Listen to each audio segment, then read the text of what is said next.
The level of corruption. We've got a beltway right now that is operating under a one city, one vision mentality.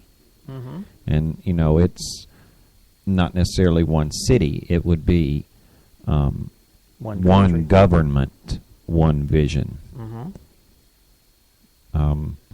I read a thing just this morning that said for the third quarter in a row, that's, 9 months? Mm-hmm.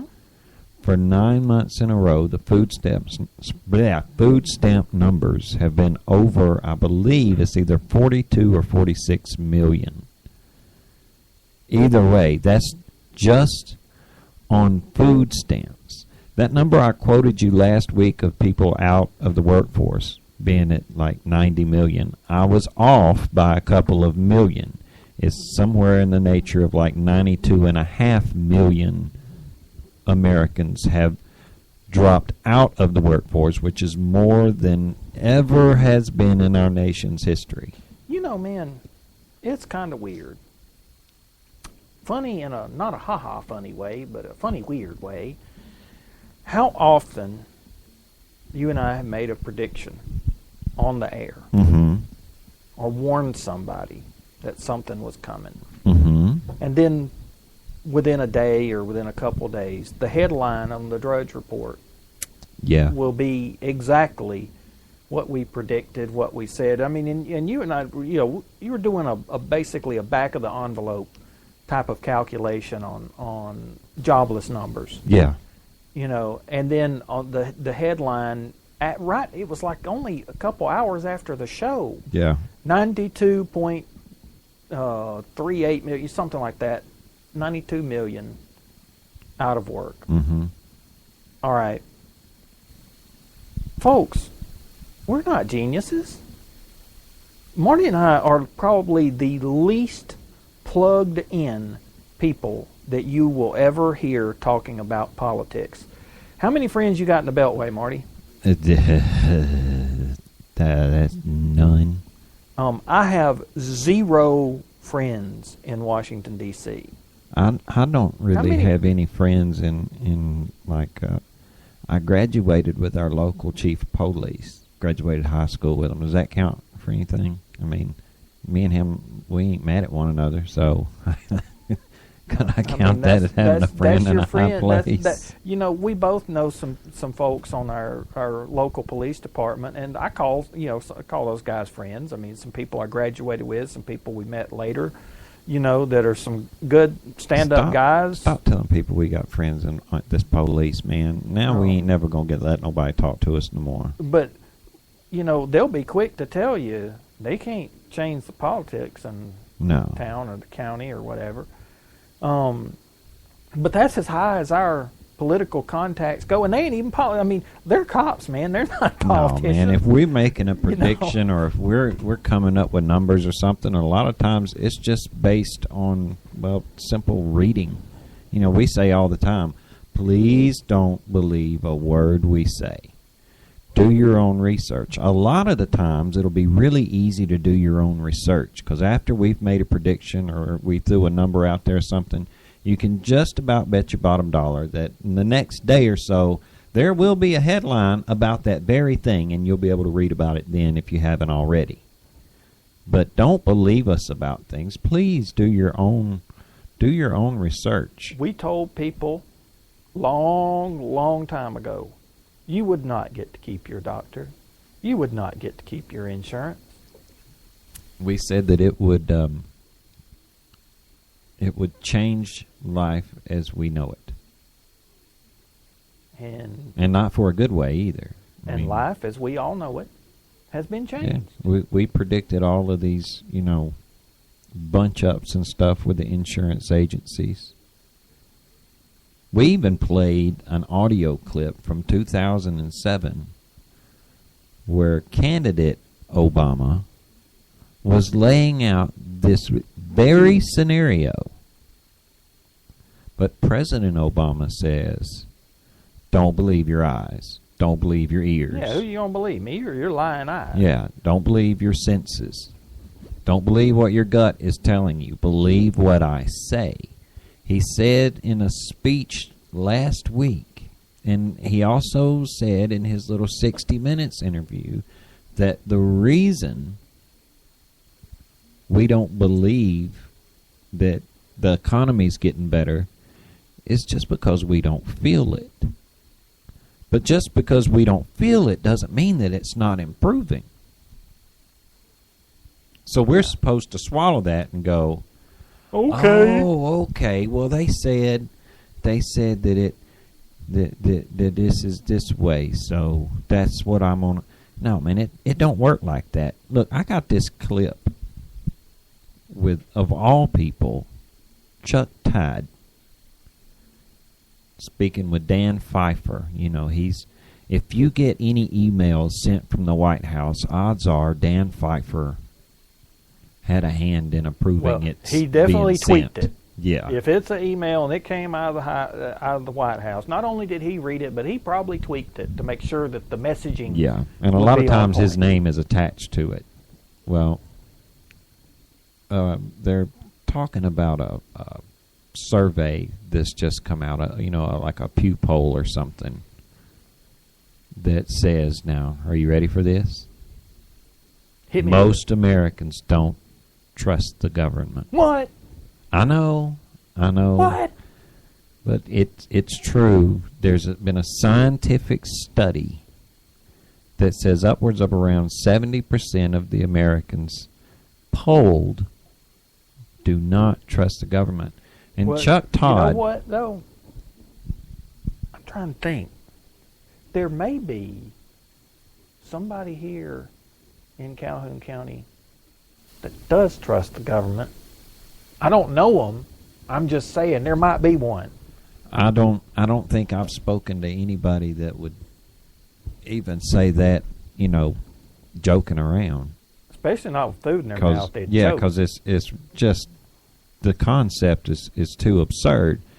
But when I play this clip, you can hear the offense in Dan Pfeiffer's voice, like, well, 'cause we're telling you to, gah. Just listen. I think one of your challenges, though, is a trust deficit that has been created over the last 18 months. I want to put up a graphic.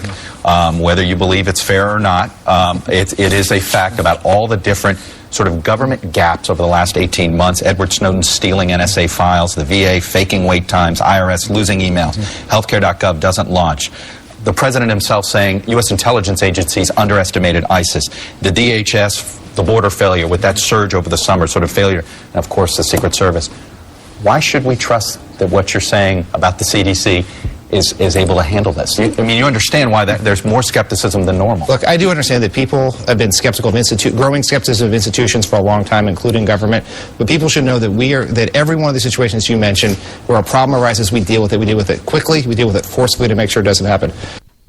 All right, I'm sorry. There's more to that, but I just can't listen to Dan Pfeiffer anymore. Here's something I found odd. Everything that Chuck Todd named off, all of those different scandals that he ticked off, every one of them they ignored. He personally ignored. Yeah, he had the nerve to bring up Benghazi. And he's, studiously ignored that scandal. As a matter of fact, over the IRS emails and the failure to launch of Obamacare, he's glossed over every single one of those and said, they're not scandals. And mocked every single conservative that has spoken out against any of those things. As if to speak out against any number of those failures over just the past 18 months, any American who questioned any of those, it's just silly. It's just stupid. I mean, you're just too stupid for us to even deal with. But now all of a sudden they are scandals to Chuck Todd. Do you think that he's going to that old Chuck there is going to be as hard on them after the election when the president uses his executive power to grant amnesty to people who are here in this country illegally. I wish I had the clip, but I heard a clip over the weekend of Nancy Pelosi correcting a reporter for referring to those people as illegal aliens. She stops her in mid-question, and she's like, no, you mean undocumented persons. And the reporter's like, yeah, that's exactly what I'm talking about, the illegal aliens who are here. No, dear. Undocumented persons. In this country now, and we're not even allowed to call something what it is. Well, back to what Dan Pfeiffer was saying. He said that the administration responded to all those things promptly and forcefully. We got a veteran listening to the show. Richard's in the chat room. Oh, yeah. Okay. Oh, yeah. Well, I would like for Mr. Pfeiffer to call up Richard on the phone. Mm-hmm. He could find out his name and his phone number without any problem. Get that whole VA thing straightened out, couldn't he? And ask Richard just exactly how promptly his VA claims have been handled. Yeah. I think he's been fighting on one particular claim of his for 11 years. No. And I think his claim, I was reading the other day and talking with him on Facebook, they have sent, they keep getting these doctors to give them opinions about Richard's case, and they also pay the man. Come on, get him some medical care. Now, wait Pay just the a man minute. and treat him. Wait just a minute. I got to stop you right there. Starting to sound a little racist. Oh, well, I can't help it. No. You're pointing out the obvious flaws in the White House's response to just the VA scandal alone. And quite frankly, I know, it's not fair. You're sounding a little bit racist. It's unfair of me to do that. The only that. reason anyone would comment in that fashion about the VA, you commie pinko, you. Well, Richard, I think you should change your status to undocumented. How would you look? put Here's it? some irony for you. Here's some irony. If you or me walk into the local DMV and we tell them, I want to get me a driver's license, they're going to say, okay, I'm going to need some ID. Birth certificate, insurance card, Social Security card, picture ID. I'm going to need you to prove that you're a citizen. Well, as a matter of fact, when I moved back here from Tennessee, and I hadn't had an Alabama driver's license in about 10 years, I had to go through this process. They didn't just hand you one, did they? No, they didn't, even though, I gave them my old Alabama driver's license number. That was which expired. I can still remember. Yeah, it was expired. It expired too long. I had to go down to the county health department and obtain a certified true copy of my birth certificate. Well, you know how stupid you was? All you had to do was walk into the DMV and go, say, no habla inglés? Yo no habla inglés. And when they say, I'm going to need to see some ID, you start pointing and yell, racist, racist. They'll give you anything you want. They'll hook you up with a driver's license, a CDL, hazardous waste permit, a motorcycle license, a permit to operate boats, an Obama phone, Medicaid, Medicare, SSI, HIV, all kind of good stuff. All you got to do is go in there and tell them you don't speak any English. And when they ask you where you're from, just mumble something and then say Central America or Mexico. And they'll say, oh, our bad? Oh, sure. Come on in. One of the undocumented. They don't even want to say that these people are here illegally. We must say, I guess that makes you and I documented Americans. But if you're